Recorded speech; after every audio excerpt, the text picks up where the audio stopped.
Welcome to the class, everyone. This is information for Module 1. I make a few presumptions of students in this course. It doesn't mean that you are what I presume to be in this class. So this may or may not pertain to you, but this is how I developed the course. So listen, I assume or I presume that you have a product idea, a skill, or experience to sell a product or service already.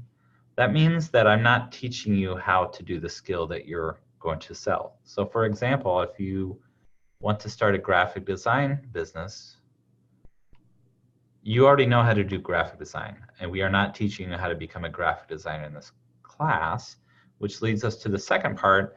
You don't know how to form a business to sell a product or service. So you would have a skill, and then what we're teaching you in this class is how do you use your skill or experience or know-how in order to create a business and sell in today's marketplace your product or service. So those are my presumptions. So don't freak out if you don't know how to graphic design or you don't feel like you have a skill yet that you can actively sell. That's okay. We learn the skill of entrepreneurship in this class, and it's a practice, so we learn how to do it. So meanwhile, if you're getting a graphic design program certificate, or if you're learning one of the construction trades or any of the other online certificate programs that we offer, just know that keep progressing through that, and when you're ready, you can start a business. You're learning the skill of how to start a business here in this class, okay? And my third presumption is that you want to learn how to sell your product or your service. So this course is customized around what you want to do. So again, I've said in the introduction, but you should pick a project that's really interesting to you and use that throughout the course and throughout the program. Starting a business isn't easy. Oftentimes the first hurdle is inaction, where you're kind of stuck. So ask yourself, how long have I been wanting to start the business I've been thinking about? Oftentimes you could be thinking about it for months or even years, right? And you get stuck about taking action.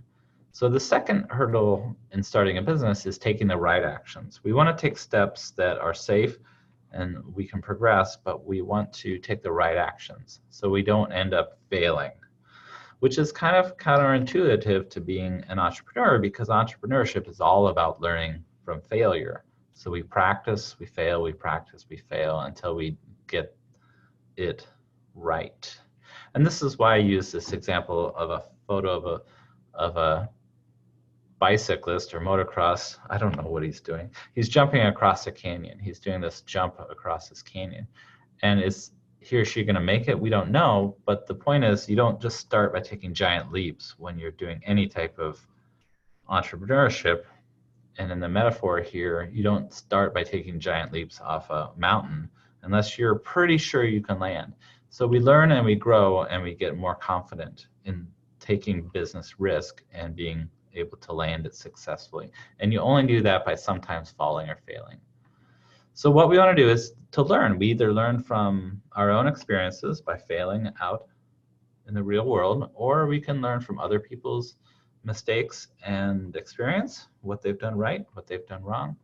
And usually it's a combination of those two things combined with learning in a classroom or group setting. So that's what we're doing here. Next up is thinking of entrepreneurship.